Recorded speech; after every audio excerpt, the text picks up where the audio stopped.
Olá, começando mais um programa Entrevista aqui pela TV Câmara Pelotas. Nosso convidado de hoje é o jornalista e escritor, para satisfação, revelo depois de algum tempo, é aqui pela TV Câmara para te conversar sobre mais uma publicação, é mais uma mesmo. Luiz Carlos Freitas, que prazer tê-lo aqui na TV Câmara, Freitas. Bom dia, Edson, bom dia, telespectadores. É um prazer estar aqui e estou à disposição para responder as perguntas. É um homem sempre acostumado a escrever e muito. Bastante. Seja na função de jornalista, provocado como escritor. Exato. É como eu digo, o jornalista e o escritor, ele escreve bastante e fala pouco. Eu sou um pouco avesso à entrevista oral, mas eu estou à disposição aqui. Vamos falar do livro, vamos falar de política, vamos falar do que tu achar melhor. Perfeito, mas a nova publicação tem uma crítica social. E aí a gente já começa a... Quando eu falo com Freitas, escreve muito, né, como jornalista, como escritor. E hoje, na verdade, o que se enfrenta é justamente um processo oposto na relação social. Distanciamento das relações, ao mesmo tempo a própria... o hábito de escrever ou de ler vem diminuindo bastante, mas tu faz uma crítica muito forte nessa nova publicação, uma crítica do contexto que nós estamos vivendo. Que publicação é essa? O que exatamente tu traz nesse novo livro, Freitas? A tua avaliação é correta. É uma crítica social, mas engloba também outras duas vertentes da literatura, que é o romance de ideias, certo, e que é o romance psicológico. Então, o Homo Perturbatus nada mais é do que uma avaliação. Deixa eu só mostrando aqui para o pessoal enquanto o Freitas pode falar. É uma avaliação da civilização contemporânea partindo do Homo sapiens para o Homo Perturbatus. Da origem ao mundo contemporâneo?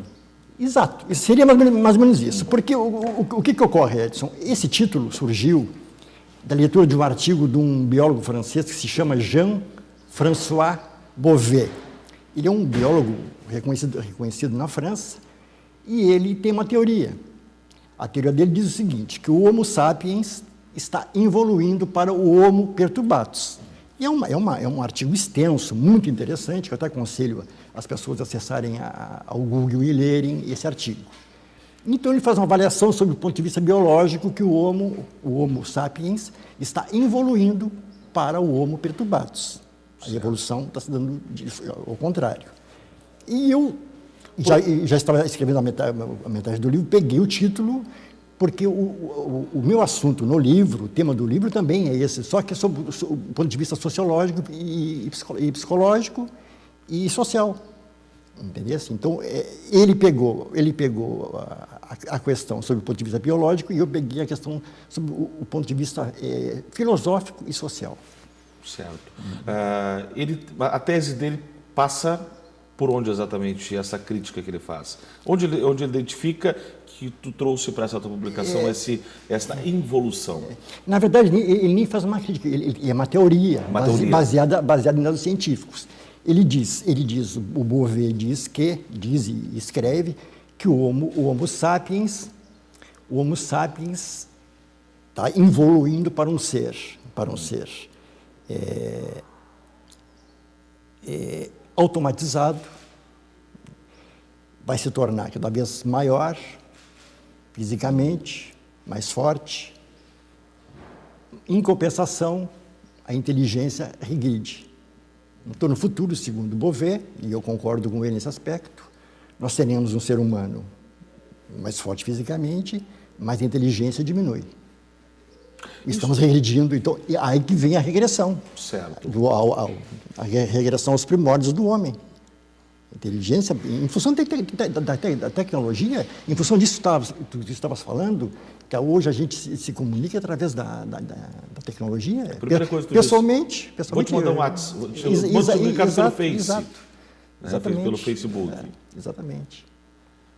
E isso, na verdade, a gente nota que esta teoria que ele defende, ela não vai acontecer no futuro, nós já estamos vivendo. Já estamos vivendo. Ele diz que nos últimos 200 mil anos é a primeira vez que está ocorrendo, de fato, esta involução. Ele chama de retroevolução. Então eu peguei a teoria dele e transferi sob o ponto de vista sociológico e filosófico para o meu livro. Os meus personagens, eles tentam espelhar essa realidade que eu vejo hoje, não só no Brasil, mas eu vejo no mundo, na qual o ser humano está regredindo também no aspecto da tolerância, do respeito à diversidade, não é? Na fraternidade, não é? Apelando para o egoísmo, para o individualismo, e é nesse tom, e é nesta balada que eu vou com o livro, entendeu? Tem exemplos muito simples, mas que fazem parte do cotidiano, inclusive das famílias. As pessoas estão dentro do mesmo ambiente, ou num ambiente lado a lado, dentro da mesma casa, e se comunicando pela tecnologia, muitas vezes. Exato. Não tendo contato físico, não dialogando. Sem dúvida. Passo o tempo inteiro no celular, até na mesa. Na casa eu observo isso. Tem 4 pessoas na minha casa, 2 pessoas passam o tempo todo. 3 pessoas passam o tempo todo no celular, vendo se chegou mensagem. Isso, na minha opinião, e isso está explícito no livro, entre outras coisas, é uma regressão, porque as relações humanas cada vez se tornam mais frias, né? Mais automatizadas. E a tendência com a tecnologia é piorar. O exemplo é o tal do Pokémon, eu sei que eu nem sei direito o que é, mas eu tenho observado do Pokémon, as pessoas estão morrendo por causa do Pokémon, porque ficam ali e se acidentam. No fim de semana passado, aqui em Pelotas, a Praça Coronel Pedro Osório estava tomada por pessoas para caçar um Pokémon. Sim. A gente respeita, claro. Cada qual escolhe aquilo que quer, não é verdade? É uma escolha que se faz. Mas, desde que isso não esteja aliado a uma diminuição da capacidade de percepção e senso crítico das sem pessoas. Sem dúvida. Porque o que acontece? Se as pessoas mergulharem no mundo tecnológico, mergulharem no mundo pessoal, o coletivo vai acabar sofrendo. Porque esse ser que é individual vai se tornar cada vez mais individualista, egoísta e centrado em si mesmo. Não é verdade? Sim. E o coletivo? E o social? Tá?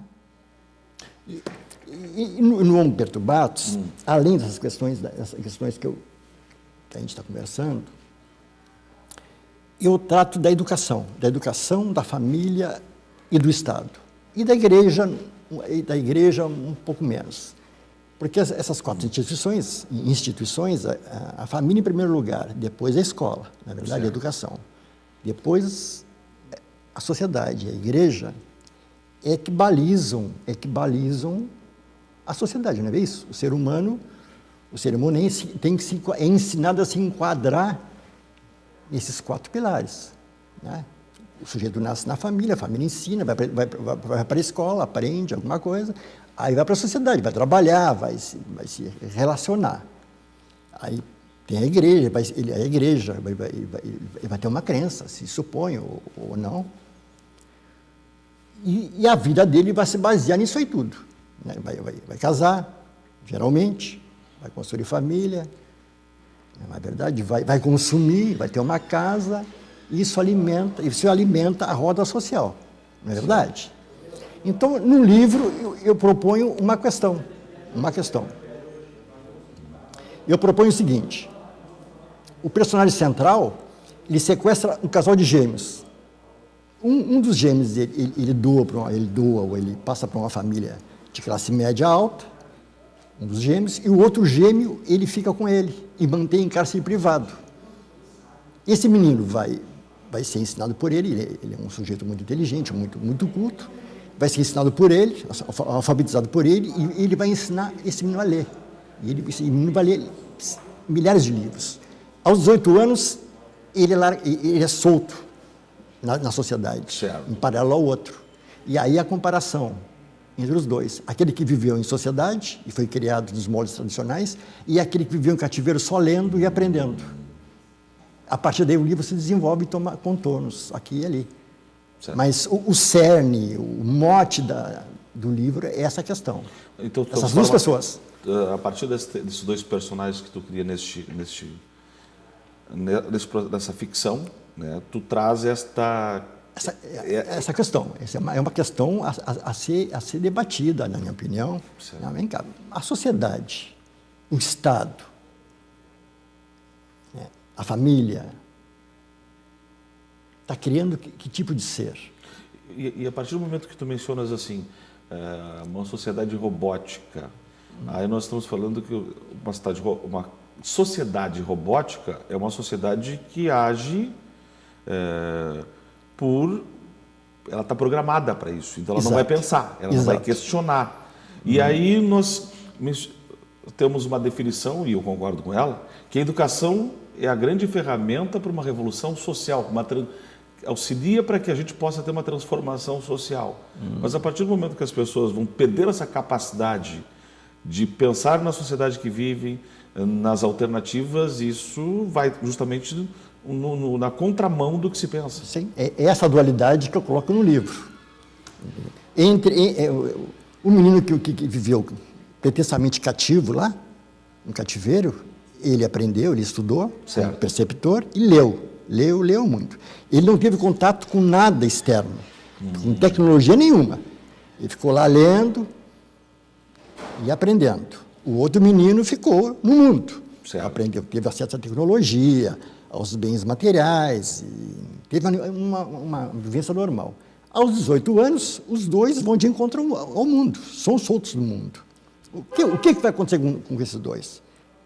Qual deles terá uma visão mais pragmática, mais fraterna e mais ampla da sociedade? O que viveu numa vida normal ou aquele que aprendeu nos livros e aprendeu com os professores?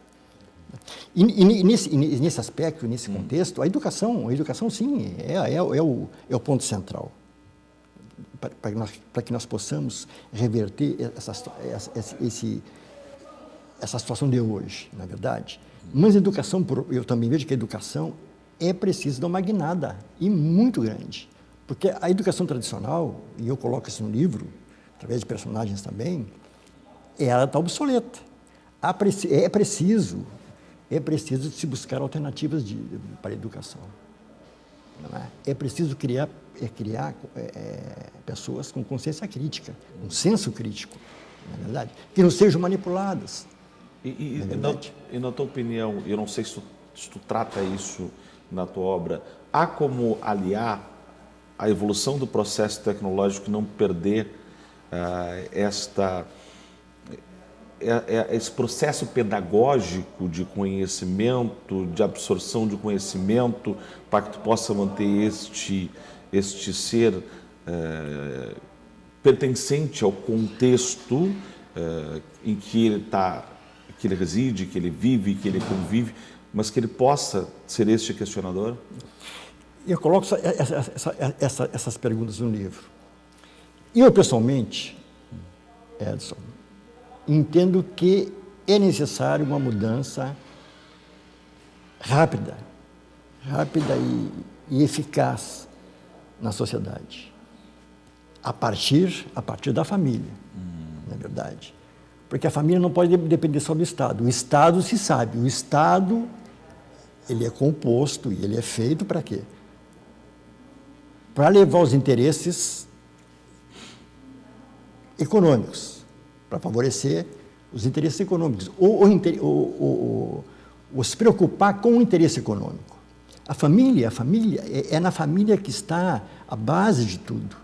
Na verdade, a família mudando individualmente, ela vai mudar a sociedade. E já mudou bastante, né? Exatamente. Mas eu acho que tem que mudar mais ainda, porque o ensinamento, a partir do momento que a família tradicional ela se diluiu, porque a mulher começou a trabalhar, não fica mais em casa, o que é muito bom, as crianças, os filhos passaram a ter menos tempo com os pais, né? Passar mais tempo numa creche ou numa escola. Né? Isso mudou um pouco a forma. Por exemplo, eu fui criado num sistema antigo, com a mãe em casa, a mãe, né, corrigindo, educando. Hoje as crianças são criadas na creche, né, por professores, não é verdade? E esta relação, eu não sei até que ponto essa relação de ser educado pelo Estado ou na escola influi na formação do ser, né, não é verdade? E essas questões eu coloco no livro. Porque tem a adequação ao mundo a este momento que nós vivemos, com o desafio de manter os valores. E aí eu acho que é o grande problema, né? muitos desses valores que precisavam, alguns aspectos, serem talvez transformados em virtude da nova realidade imposta, mas muitos foram perdidos, né? Exato. Os valores sociais e morais que deveriam passar de geração para geração, hoje não ocorre, na minha opinião, não ocorre mais isso, na verdade. Há uma grande fissura, um grande abismo entre o que se aprende, o que se aprende em casa, na escola, e o que se vive na sociedade. E a própria escola reclama que hoje está afetada em virtude desta chamada desestruturação da família, exato. Então, aí que eu falo da criação do homem perturbado. Esse homem perturbado está surgindo, né? Porque ele perdeu o norte. Nós estamos, as novas gerações estão perdendo o senso de direção, eles estão desnorteados. Não é? Reféns da tecnologia, sim, não é verdade? Mas sem os valores que devem formar um cidadão, né? Que devem formar um cidadão. E nesse aspecto eu coloco também que a sociedade deve mudar, o Estado deve mudar a sua relação com o cidadão. Hoje, o cidadão, na teoria, o Estado deveria servir o cidadão. E na prática ocorre o quê? O Estado se serve do cidadão. Não é verdade? Não é verdade? O Estado explora o cidadão, né? Sangra o cidadão. E não, tem que haver uma mudança nesse sentido também. O Estado, conforme Platão definiu, a República, né? O Estado tem que estar a serviço das pessoas, e não ao contrário, né? E no Brasil, infelizmente, grande parte dos países, com exceção dos países da Escandinávia e alguns da Europa, o Estado, os governos não estão trabalhando para formar cidadãos em uma sociedade igualitária e fraterna, que respeite a diversidade, que seja tolerante, não é verdade? Então, eu vejo, coloco isso no livro, Edson, eu vejo que a civilização atual caminha em direção de uma nova idade média. Nós estamos retroagindo ao passado, não é verdade? Porque onde é que está o amor hoje? O amor fraterno, onde é que está? Não é verdade? Onde é que está o respeito? Onde é que está a tolerância? Não é verdade? O que impera hoje é o individualismo, o egoísmo, a competitividade, a busca por bens materiais, em detrimento da elevação espiritual, da elevação do intelecto. Não é verdade? As pessoas cada vez se dedicam mais à atividade profissional, cada vez convivem menos. E sim, exato, exatamente. Pai, filho, mãe, filha, daqui a pouco estão se comunicando por uma tecnologia, muitas vezes não se vendo muito pouco. Sim. Conversando muito pouco, convivendo muito pouco, né? E reféns da TV também. É verdade. A formação do indivíduo se dá pela televisão, pelo Facebook, essas coisas todas, Instagram e não sei o que mais. Eu estou conversando, a gente vai prosseguir, porque tem um aspecto que o Freitas disse o seguinte, que no Brasil e em muitos países, e a globalização tem influência nessa questão. Depois do intervalo, a gente vai prosseguir conversando com o jornalista e escritor Luiz Carlos Freitas, aqui na TV Câmara Pelotas.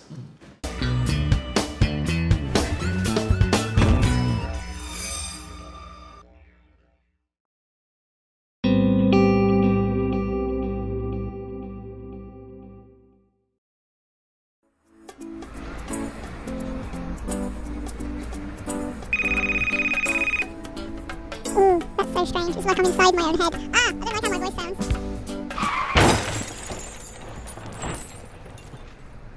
O celular, quando utilizado no trânsito, tira a atenção do motorista e aumenta em até 400% o risco de colisões. Seja prudente, evite acidentes. Uma campanha TV Câmara Pelotas.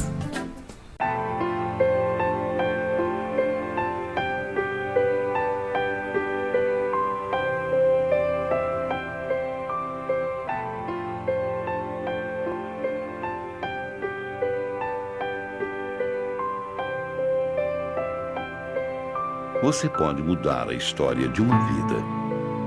O Instituto Ver é uma ONG que estimula e reabilita gratuitamente a visão infantil. Colabore.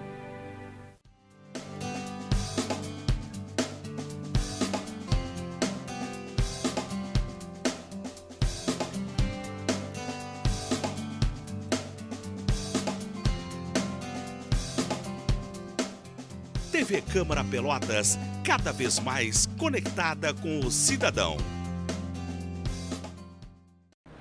A cada ano, mais de 270 mil pedestres morrem no mundo por causa dos acidentes de trânsito. No Brasil, os índices são de quase 10 mil mortes no mesmo período. Crianças e idosos são a maioria entre as vítimas. São 27 pessoas que perdem a vida a cada dia em nosso país, mais de uma pessoa por hora. Respeite a faixa de segurança, dê preferência ao pedestre. Uma campanha da TV Câmara Pelotas.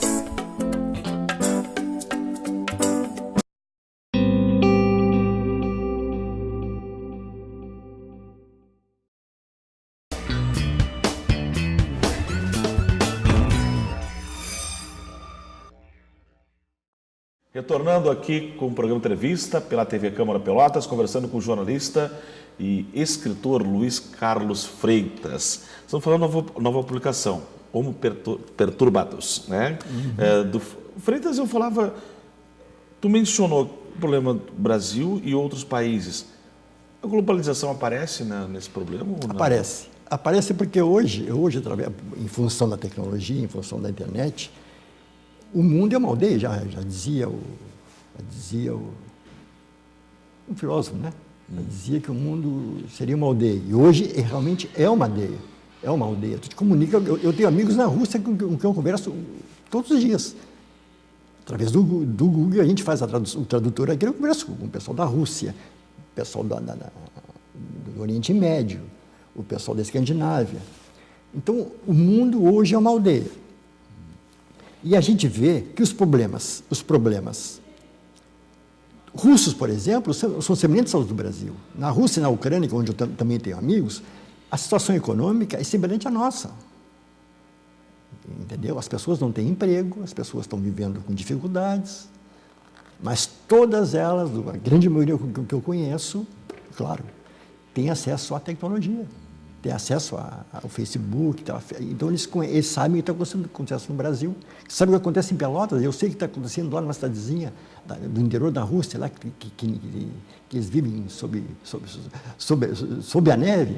Entendeu? Então, o mundo hoje está globalizado e é uma aldeia. E os problemas da grande maioria dos países são iguais aos do Brasil. Então, para quem está nos acompanhando, entenda. Então, a tecnologia não é totalmente ruim. Não. É porque daqui a pouco as pessoas vão entender a forma como nós estamos conversando, eu me associo, né, de que há prejuízos em virtude da forma como ela é utilizada em alguns momentos. Na minha opinião, a tecnologia é ela. Claro que ela vem, vai crescer cada vez mais, ela tem a missão de melhorar a vida do ser humano, não é verdade? Mas o ser humano tem que aprender a usá-la, utilizá-la com parcimônia e com inteligência. Não ficar refém da tecnologia, não é? Saber balançar e viver entre a tecnologia e a vida normal, a vida de ser humano, não é? De gente, na verdade, que pensa, que raciocina, não é? De animal racional, não é verdade? E irracional são os bichos. Nós somos animais racionais. Não podemos voltar a ser irracional, não é verdade? Nos robotizando demais. Inclusive, até você há que endurecer, mas sem perder a ternura, não é verdade?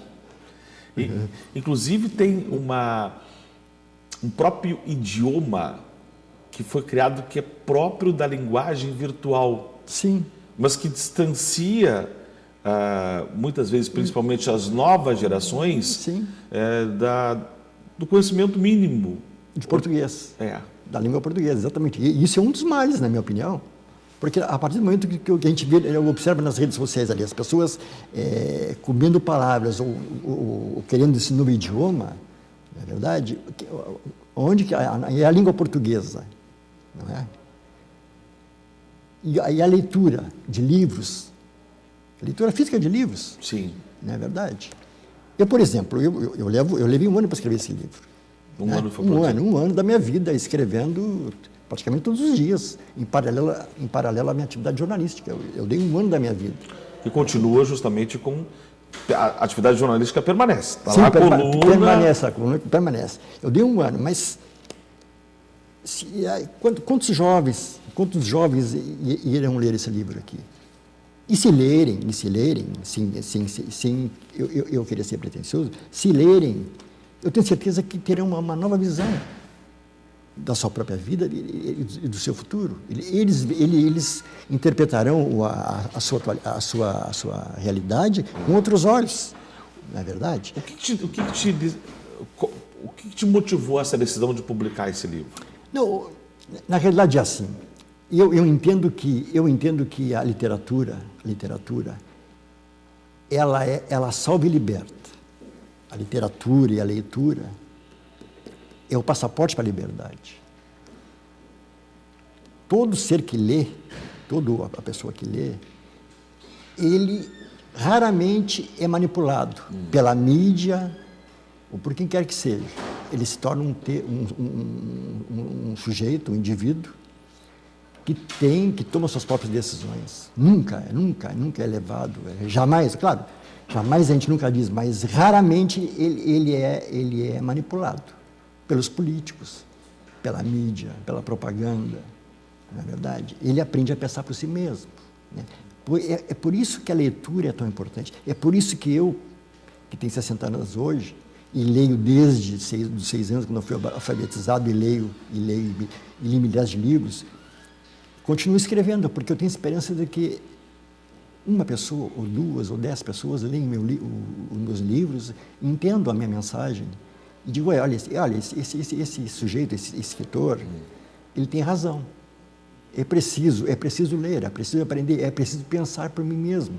Eu não posso ser manipulado pelo que eu li no Facebook hoje. Alguém escreveu e eu acreditei, não. Eu tenho que ler e eu tenho que dar a minha interpretação para aquilo que eu li.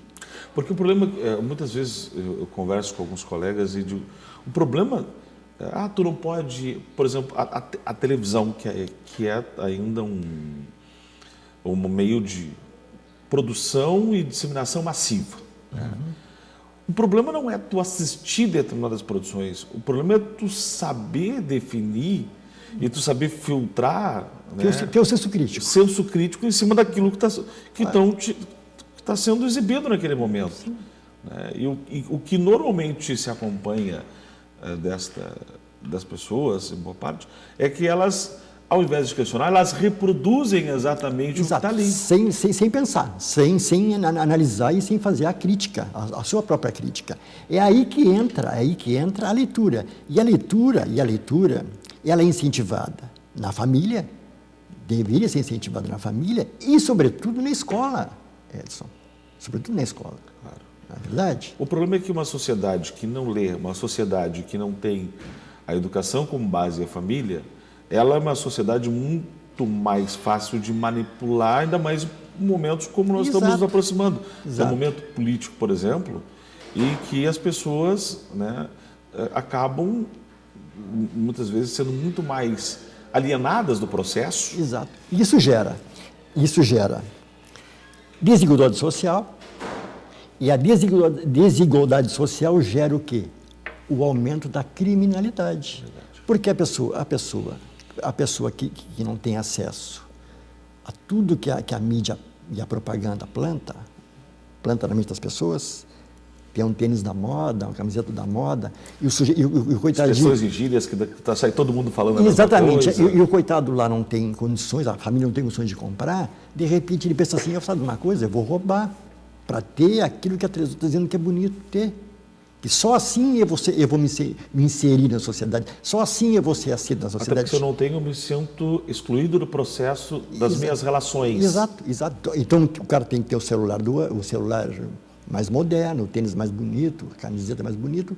E se ele não tem condições de fazer isso, trabalhar, a família não tem condições de dar para ele, ou ele não tem condições de trabalhar, ele rouba. Aí é que está o aumento da criminalidade. Aí é que está o desvio e a facilidade pela qual os jovens são atraídos pelas drogas, não é verdade?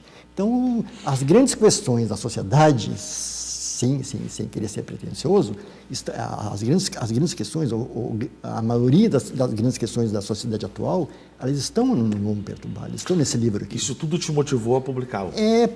Exatamente. Porque o escrever é um processo evolutivo que ele amadurece a revelia do escritor. Ele vai amadurecendo, tu não sente. Um dia, até que um determinado dia, tu sente necessidade de, bem, eu vou escrever sobre um determinado assunto. E aquilo, tu começa a escrever 20 páginas, de repente tu criou os personagens. Tu cria os personagens, daqui a pouco tu é conduzido pelos personagens. Tu passa a ser apenas o objeto, o instrumento deles. Tu cria, mas a partir do determinado momento do livro, as personagens e a história é que levam o escritor. Não é verdade? E o Homo, assim como todos os livros que eu escrevo, eles têm um forte conteúdo social, porque eu sou oriundo de família muito humilde. Eu comecei a trabalhar muito cedo, com 10 anos de idade, então eu sofri na carne e observei desde muito cedo o que é a desigualdade social. Eu me perguntava assim, por que quando eu era criança e ia trabalhar com meu avô, que era jardineiro, como cobrador de ônibus, que eu trabalhava, me perguntava por que uns têm tantos e outros têm tão pouco. Essas questões eu me perguntava quando eu era pequeno. E fui descobrir nos livros. E que até hoje muita gente deve se perguntar ainda, né? E descobri as respostas dos livros, por que acontece isso. E é simples. A sociedade, a civilização humana, desde os primórdios, desde lá dos grandes barões. Se tu pegar a Bíblia, tu vai perceber muita coisa aqui. Exato. Não estou vendo aqui, mas isso é mundo atual? Mas não é a mesma coisa, só mudou a forma de opressão, só mudou a forma de levar vantagem, vamos dizer assim. Continua o operário produzindo, não é verdade? Poucos ganhando, lucrando, porque hoje grande parte dos empreendedores também estão pagando para o Estado. Hoje o Estado é que arrecada tudo. Não é verdade? Uma questão que a política, Edson, que eu me preocupo muito, é com relação à fatia dos impostos que os municípios e os estados recebem do governo federal. O governo federal fica com quase 90% do bolo tributário, distribui para os municípios e para os estados uma mixaria. Como é que as prefeituras e os estados vão conseguir? O caso agora da prefeitura do governo do estado, não tem dinheiro. Cara, se não soube trabalhar, vou ter agora. Sim. Que o governo central concentra toda a arrecadação nas mãos deles e não devolve isso para as pessoas em termos de serviço, é uma grande verdade. Isso faz relembrar um pouco da própria crítica que a sociedade fazia na época da coroa portuguesa. Exato. Os impostos, as riquezas do Brasil, tudo para lá. Então não muda. O muda, claro, muda a essência. Aliás, muda a forma, mas agora a essência continua a mesma de exploração. Não é verdade? A essência continua a mesma. A relação entre salário e trabalho continua. Mudamos o tempo, as gerações, mas não continua. As relações são muito semelhantes. Mas eu acho que tem que haver uma mudança. Se não houver uma mudança, o homem caminha a passos largos para o caos, para o abismo, na minha opinião. Muitos dos que vão ler ou estão lendo neste momento a tua publicação vão se identificar, pode ter certeza. Eu tenho esperança que sim. Eu sempre digo, Edson, a gente escreve, eu terminei o livro, lancei o livro, agora o livro não me pertence mais. Entendeu? Ele pertence aos leitores, não é? Ao mundo. Eu sempre cito uma passagem. É. O José Saramago, prêmio Nobel, escritor português, ele foi descoberto, ele escrevia desde muito tempo, e um dia na Inglaterra uma professora descobriu um livro dele, o Evangelho segundo Jesus Cristo. E ela gostou do livro e começou a trabalhar em cima do livro, procurou José Saramago se transformou no prêmio Nobel. Eu sempre digo que, é aí que eu me refiro, assim, o livro, ele viaja para lugares que a gente não pode imaginar. Esse livro aqui pode parar em um lugar que eu nem sequer imagino. E pode mudar a vida de uma pessoa, para o bem. Porque essa é a mensagem que eu tento passar no livro. Que a sociedade, primeiro a pessoa tem que mudar individualmente. Mudando como ser individual, ele pode mudar a coletividade. Então, a mudança, a revolução que eu acho que é preciso ser feita, não só no Brasil, mas no mundo inteiro, sobretudo no mundo ocidental, porque o mundo oriental e a Ásia, o Oriente Médio é uma coisa, tem o Islã, tem uma coisa mais diferente, eu me refiro mais ao mundo ocidental. O mundo ocidental precisa mudar, o indivíduo tem que mudar para depois mudar a sociedade.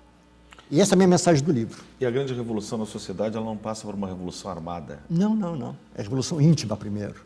E passa por uma revolução do pensamento. Do pensamento e da cultura. Por isso que a educação e a cultura são tão importantes, muito mais importantes que a gente supõe. As pessoas brigam para ter um carro, ou trabalham para ter um carro, para ter férias nas Bahamas, ou em Miami, ou na Disneylândia. Deveriam brigar para ter uma biblioteca em casa. Deveriam brigar para comprar um livro por mês para o filho ler, ou para a filha ler. Essa é a inversão de valores, entendesse? Essa inversão de valores, a necessidade de comprar uma televisão com não sei quantas polegadas, um Facebook, não sei. Um tablet, mais, entendesse? Isso aí é importante? Mas o mais importante é isso, ele é um livro. As coisas não precisam estar desassociadas. Não, claro, exatamente, mas tem que haver um equilíbrio. Não só isso, não só aquilo. Tem que haver um equilíbrio. Leitura. Ler.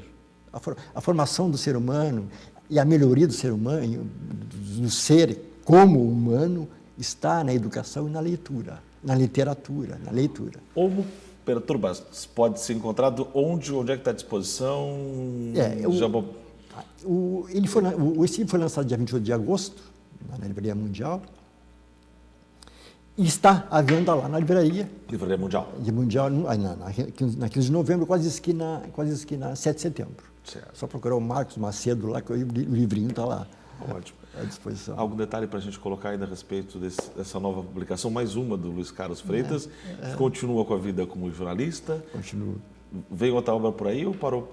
Segue escrevendo as colunas ou já está pensando, quem sabe daqui a algum tempo, numa nova obra? Não, já estou escrevendo um novo livro. Já estou escrevendo um novo vem livro. outra por aí? Já estou escrevendo um livro. Aliás, o livro já tem até título.